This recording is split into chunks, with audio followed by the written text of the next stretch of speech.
We have already transformed the way the world operates, and now I believe we have a chance to do it all again, to be the great explorers of the next era.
Hello everyone, welcome to this session, the IoT future, connected or exposed.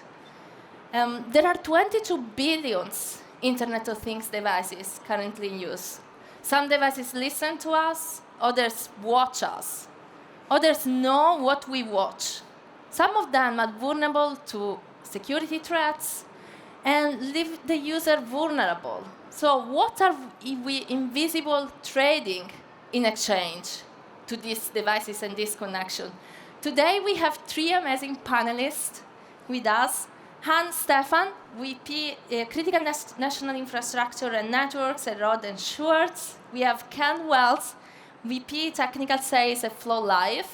We have Antoniette Hotz, Evangelist and Global Solution Architect at Checkpoint. So today we are going to talk about three topics. Let's start immediately with the first question. First of all, thank you very much for accepting the invitation. I'm so glad to chair this amazing session. Thank you. What is the general public understanding of the privacy and security implication of IoT? And I would like to start this question with Antoniette. Considering your background in cybersecurity for healthcare and national infrastructure, how do you see the integration of IoT impacting the security and privacy of sensitive data in these sectors? Yeah, that's an amazing question. IoT transforms the healthcare environment immensely. It's reducing cost, it's optimizing efficiency, and if we take an example of a hospital with 130 beds, and on average there are 20 connected assets to each bed. And as we look into the threats that poses, because patient data and health records will bring up on the dark web at least $1,000. Everybody is understanding that you need preventive security measures. We have all seen ransomware attack to hospitals and other breaches. So the threat is real and you need preventative security controls to keep a very strong security posture. And if we take a look at OT, operational technology and critical infrastructures, IoT is transforming this environment as well, because we have Industry 4 coming up, an industrial IoT, and it's really nice because you have all smart devices harvesting all kinds of telemetry data. Think of humidity, dust, temperature. But what if those telemetry data comes in hands of a hacker, a criminal? It can be devastating. We have seen examples in Ukraine where there was a service disruption with a massive blackout. So the threat is real, and we should man it up to make sure that sensitive data is really properly secured. I agree. Thank you very much, Antoniette. The next question is for Ken. Given your experience in cybersecurity with network infrastructure, How do you assess the general public's awareness of these specific connected devices?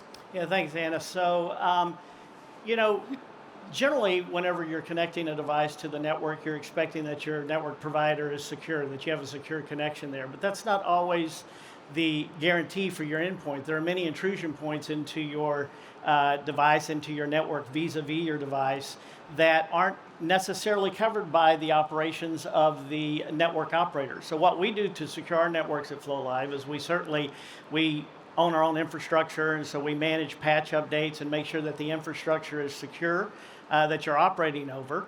And then we partner with others to help you when you're deploying your devices to make sure that you're meeting security requirements and helping you assess the risk of doing so inside of that. But I think some of the common misconceptions that, well, if I have private IP, I'm secure, not necessarily true. You can run a VPN for security, and that helps some in that case. But, you need to really look at all aspects of intrusion to your device. Does it have Bluetooth? Does it have Wi-Fi? Does it have other modes of connectivity that can come into the device? So it's a holistic approach of looking at it. Yeah, completely agree. And finally, Anne, from your perspective in dealing with a broad customer base, what gaps do you see in the general public's understanding of data privacy and security in IoT? That's a very good question as well. First of all, we see some positive development here because we see there is awareness within the consumers increasing.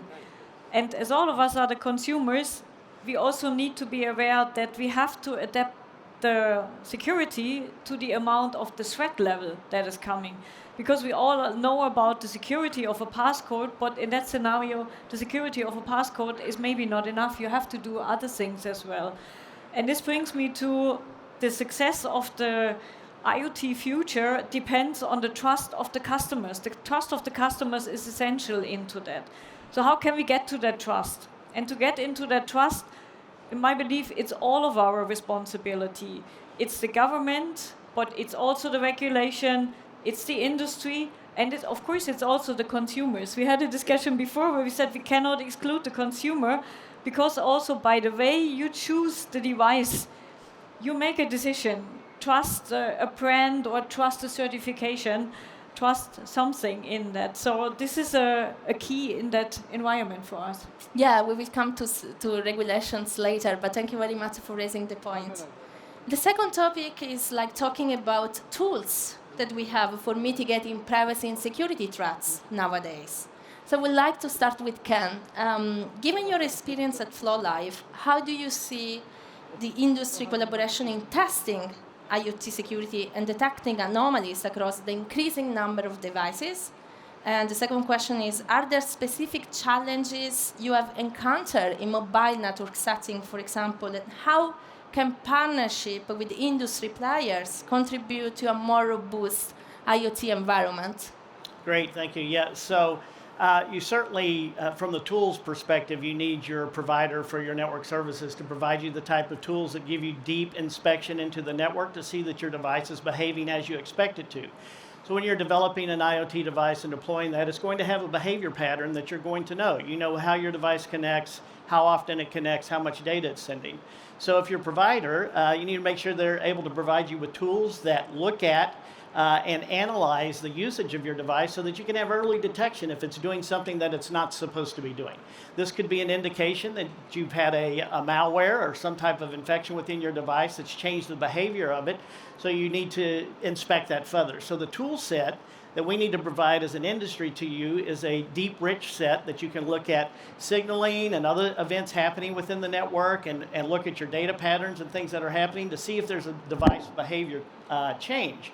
What we're doing as network operators is we're also monitoring this. We're looking at anomalies with inside of usage traffic to see if there's some type of a threat or an attack that's happening. So we have tools that we use to monitor. We monitor for distributed denial of service attacks and for other types of intrusions within our network to make sure that we can help secure you. So when you're evaluating a partner for deploying your solution on, you need to look to see if these tool sets are available and that there's education there that helps you understand what those threats are for being out there. So, it's, as I said earlier, it's not just your wireless connection, if you have other methods of connectivity to your device, if you have USB ports where someone could come in and potentially compromise your root certificate of things of this nature, you need to look holistically at your device for doing so. And I think there's an ecosystem, and we'll talk about that in a minute, of people that can help you with that. So. Can I ask you how many threats did you see per day? That's something that I'm not, it's significant from an industry perspective, yes. but as far as monitoring tools, many. Many, yes. Han, based on your experience with IoT devices and security implications, what can industries offer to customers to support them making security and privacy-centric decisions when selecting the IoT devices in their infrastructure? Mm-hmm. So here, when we talk about the consumer, of course, can choose what device to buy in order to that. But now to delegate the whole security of the system to the consumer is also not really making sense, because the consumers are often overwhelmed. Even we as experts, to be very honest, sometimes we are overwhelmed how to choose the right device. What is our criteria for security? So we talked about the government's responsibility. We talked about the regulation security. You also have to find a way, and you can use test and measurement, for example, for that, to prove that the regulations are fulfilled in a very easy manner. And not just to prove that they are fulfilled, maybe even more important, to see when there is an intrusion in the system. In my philosophy, you cannot avoid an intrusion. That's rather impossible. This should be our goal, but this will not happen. Yeah. So we have to best prepare for intrusions in the system. As Ken talked about the various tools that are already there to use it, it's not just about the device, it's also about the network. Yeah. If you think about private networks are typically used in industry type environment use cases. So in that industry type environment use cases, you need to ensure still the best performance, but also the security. Mm-hmm. And if you talk about mission critical networks, a security leak has a much larger impact than compared to maybe another area. Yeah. But also the test use cases are different from that. So industry test use cases, you need to think about the reliability, the 6 nines and so on, that goes together with the security. Yeah. So in my opinion, it's all of our responsibility to provide the tools towards the customer. May I add something here? And I believe you're absolutely right. It's a shared responsibility model. And we have all kinds of amazing innovations nowadays. We have AI that will help you with predictive maintenance. Your lifespan of your assets will be extended. You have smart manufacturing, you have smart logistics of tracking of live goods and things like that. And that is all helping us to build a resilient IoT ecosystem. But if we look at the bad stuff from it, what about the ethical implications? So it brings a lot of benefits, and we need to make sure that we have the right security controls in place. And I think prevention is always better than detection. And with our solution, we will harden the device from within. We do a baseline. We look what is normal behavior of an IoT device. So you don't need to worry about threats in the future, because it's outside of the baseline and it's by default blocked. Yes, in fact, we will come to the ethical aspects in a bit. But I wanted only to ask possible you, for big IoT devices. So if you have small devices running real-time operating system, then you cannot incorporate an endpoint solution on it, or you cannot embed an agent because you need some hardware to embed the security on. But I believe the latter is amazing. We have a lot of innovative solutions, AI, machine learning, and deep learning to secure critical infrastructures with zero tolerance. In fact, I wanted to ask, what are the challenges from IoT compare with the ones that we have in AI nowadays? If you are talking to OT, you want to have a reaction, but it should not be an automatic reaction. Like, for example, if you have a compromised asset in your IT network, you want to have automatic remediation. It should go to a quarantine VLAN, or maybe you should have an IPS signature update. But with OT, you should have an alarm, and it should not impact any critical processes whatsoever, because that means downtime, that means that it's expensive. So that's really important. And with the help of AI, We can do threat modeling, we can help you with visibility, what does your shop floor look like, and we can proactive alert if there's an anomaly in your network. So it's a long story, but yes, we have limited time, but it's so interesting, and we stayed the entire day discussing about this, really. Let's go now to the third topic, that is about regulations, standards, and ethical implications. So I would like to ask to Anne, in light of recent regulations, like, for example, the Cyber Resilience Act, how do you perceive the role of governments, standards, regulatory bodies in prioritizing privacy and security for Internet of Things? And then there are specific aspects of the Cyber Resilience Act that you will change or think will impact actually your customers. Yeah. So definitely it's crucial to have that driven by the government and to have such regulation in place, that it's there.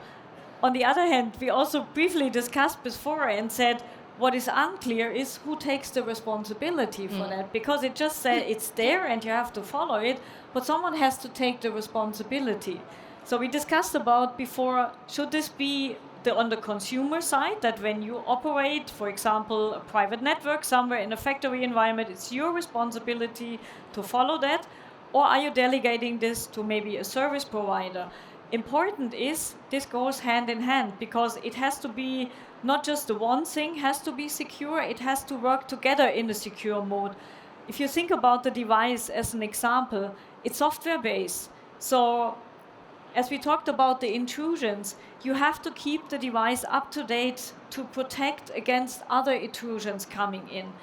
But in order to do so, you are opening a gate to do the software updates. So this is another thing you have to think about. It sounds easy, but it's very complex to have the interworking together in that setup.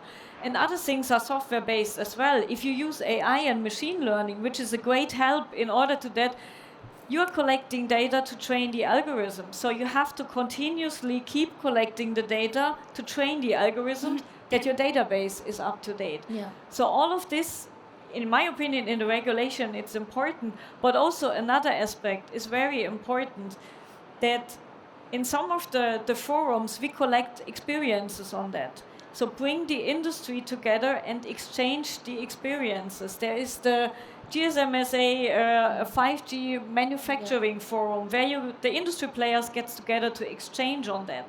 There's also for the 5G ACIA, to stay within the industry example, it's a forum that the industry can exchange on experiences and learn from each other how to address it best. It will come for a certain cost, that's for sure. But if you look at if the cost of the test and the certification, in case something is happening, that cost is much higher. And it's not just the money cost, it's also every incident that gets public, the customers start losing trust in the system. And this is also then stopping and preventing people from openly move into the IoT future. So do you think that it's better to prevent than remediate? I mean, it's cheaper, right? Yeah. I think you have to do both, right? So you have to work heavily on the prevention, but I think you have to prepare for an intrusion, because I don't think you can prevent every intrusion. No, they're getting smarter. So you have to work on both sides. But I agree also with Antoinette. She said maybe more on the prevention than on the intrusion, but you need to have the backup on the intrusion in place. Yeah. Not just to locate what's happening and to detect, but also to say, the classification, what do I do with this when I have located it? What is an action protocol for me? So how to react on that, how to classify it. That all goes together. Absolutely, and if I may add something, it's all about education and awareness, sharing knowledge with the US cyber trust mark, sorry about that. Users can see which industry best practices have been followed. What recommendations, are there password policies in place? Are there secure communication protocols? So these best practices are really important. So it's a shared responsibility, and all the stakeholders should work together to build a resilient, secure IoT world. Ken, telecommunication regulation also play a key role on this, in ensuring a secure, efficient network infrastructure.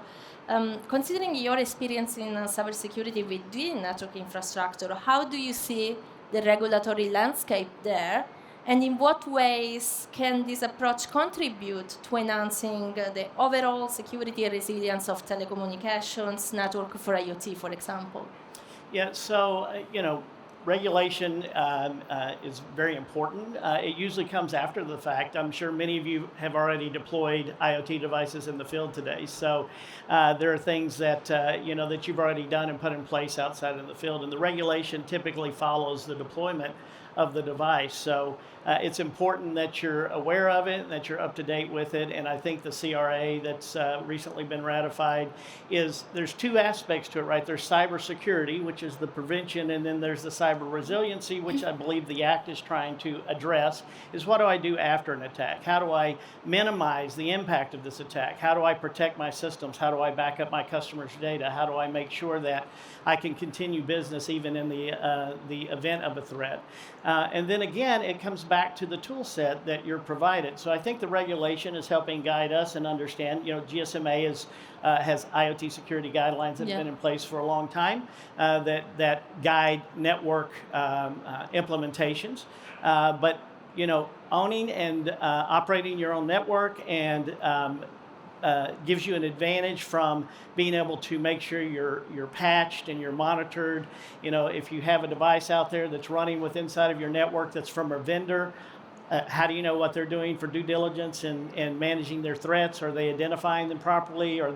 How quickly do they get a patch out to you if it's a critical infrastructure fix that they need to get to you? So ownership of that platform can be beneficial to you as a customer because we can see those threats and understand those threats and make immediate changes to our software because it's things that we own and operate ourselves within the platform.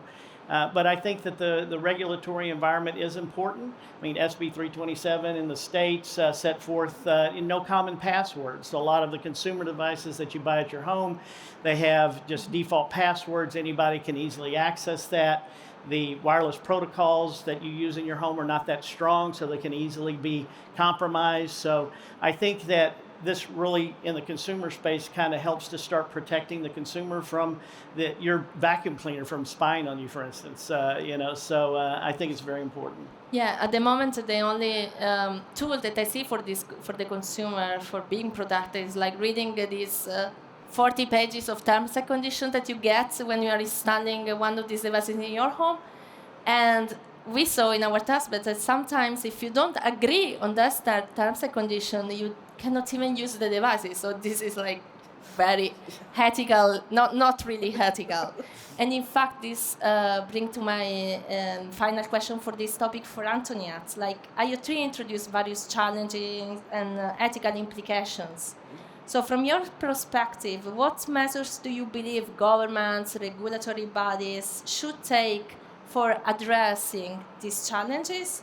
And how can responsibility be effectively distributed among all the stakeholders to ensure ethical consideration and all the matters we discussed today and that are actually appropriately managed? Yeah, I think that self-regulation should be applauded and that stakeholders should work together. You have all kinds of foundations like the IoTSF Security Foundation, and I think you should take a well-informed decision, not only as end user but also as enterprises. And with the regulations, it's a step in the good direction, but it also starts with education and awareness. If you buy a very cheap device from China, you should be aware of the implications that such a device brings. If you have a more expensive device, what does it do for you, and that you can at least be a little bit up to date with the best practices that an IoT device should have, because the latter is amazing. It has all kinds of benefits, from smart refrigerators to your printer and your smart TV. But do you want to share your information with the internet? And I think regulations is a good start, but we are not there yet. It's just the beginning, and it's a shared responsibility model. Enterprises are responsible as well, academic with the research and development and things like that. Thank you very much. I have a last question general question for each of you. So in light of the increasing complexity of threats, how can policymaker, industry, and maybe academia, like Antoniette just mentioned, work together to ensure that users are not only aware, but also equip to actually handle the privacy and security implications of these technologies. So maybe Anna, do you want to start? Well, as for our company, as we do test and measurement equipment, that's Yeah. maybe the ideal question. So of course we have to, but first of all, we have to be one step in advance before the things are getting into the practice, because we have to prepare and we have to provide test of the regulation, easy way of testing that you can do.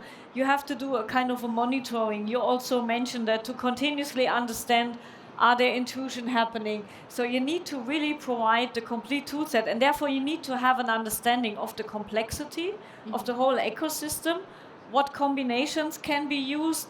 It's not just a device test, it's also the test of the whole environment. And this is something we can deliver, the test of the whole environment, and giving that to the user, giving that to the regulators. And like you said before, also being aware about the responsibility that we are having to do so. But how difficult is it? Because the majority of these regulations or guidelines are very general. So how difficult is to come up with metrics to basically, how is it to transform and convert this regulation in something that you can test and measure? You have to get into the practice. Then of course you start with what is on paper, but then you have to exchange, you have to talk to the players. If you see with the industry example, what are the problems that you are having in a factory, how to solve that, how is the regulation going into an area for that, the 5 nines, the 6 nines. I think it took some time for the private network, if you talk about quality of experience of a user, to understand that the end user no longer is a human being, but is now a robot who has a completely different user profile. These kind of things also develop over the time with the exchange. I agree. Yeah. Kana, do you want to say like... Sure. Sure, yeah. I think, again, it goes back to, a use case. You need to know your use case, what you're doing, what your device is supposed to be doing, how it's supposed to behave, knowing it's what it's doing in the network, having tools that provide you visibility to see what it's doing. Not only just the tools to see what's happening, but tools that alert you and notify you if things are outside of the normal. So exception-based rules that tell you when a device is not behaving properly or is behaving differently than you expect it to. So I think that this is important that you have this when you're looking for a provider, that they do that. Make sure that they have a good ecosystem of partners where they can help guide you and direct you. You can do an IoT security search and you'll find a number of partners out there that are capable of helping you assess the security of your applications and your devices. Checkpoint's a great one. There are other companies out there that can fully assess, do penetration testing, things that we do in our network as just a normality. Just things that we do, just regular pen testing, making sure that we're patched and updated, all of our infrastructure is secure, and that we're operating under guidelines of ISO and SOC compliance and things of this nature. So we do many things to secure our network. You should look at your device in the same way and say, look, am I doing everything that I can with inside of my device to provide security to my users out there and help protect their data from intrusion or lack of use, just denial of service, which can be financially impacted. So I think these are very important topics. Thank you very much, Ken. And finally, Antoniette, do you want to say your last points? Yeah, I would like to conclude with a quote of the former director of the FBI. There are only 2 companies, those that have been hacked and those that will be hacked. And my company, Checkpoint, is adding a third one, those that have been hacked and still don't know. Great, excellent. So we have time for 1 or 2 questions. Do we have anyone that want to ask anything? Questions? Not yet. Okay. Think about some questions. I will come. I will ask another final questions then. In your respective fields, what role do you believe education and public awareness campaigns should play in enhancing a general public understanding of privacy and security in IoT? And we have some nowadays, but how this can be most effective? Maybe Antoniette, you wanna? Yeah, I think it's a shared responsibility, and to build customer trust and loyalty, you have to be transparent. You have the right security controls in place to make sure that you can make sure that the IoT devices and the IoT fleet keeps a very strong security posture, because it can be secure today, but it can't be insecure tomorrow. And what then? Ken, do you wanna? Yes. Yeah, certainly. So, making sure that when you're working with your devices, that the people you're working with have the tool set. If you're making a module selection, make sure they have a tool set that they can show you for open ports, things that you may not be aware of operations that are happening automatically within inside of the module that may be doing some type of check to the network or some type of registration event. Make sure you understand that behavior, so you're from your module selection to your software selection. And certainly as you're writing your own applications, you need to make sure that you're using high security around your certificates for securing your root access to the device. And making sure that that you're tested. Use partners to help you in testing that to make sure your device is secure. Anne, do you want to add anything? Yeah, not much to add on what Ken said, but I think also have an environment available where you can implement quick learnings. Learnings from incident, learnings from other things that had happened, so that you can quickly adapt the environment to be up to date to what's happening. So. Any questions from the audience? One back here. We got one. Hi, I'm Frank, and I have a question. If you would like to be the government, what set of rules would you impose for IoT equipment? Very tough question, I would say. So if you had all the power, what would you do? Enough to be secure and to compel you to look at your devices to make sure that you're, complying with industry norms and industry standards for adhering to security practices. Things like I said of signing your certificates, please. Whenever you're doing this, make sure you have secure certs for your root access to your devices, because that's how a lot of the intrusions start to happen and come into your devices through nefarious access to your core base code of your device, from what I've seen and some of the examples that I've seen from attacks. Thank you very much, Ken. I would like to thank the audience, and I would like to thank our panelists. Let's give a big Thank you for applause for them. them. Thank you very much for attending. It was an amazing session, and we will have plenty of time for discussing during the rest of the week, I guess.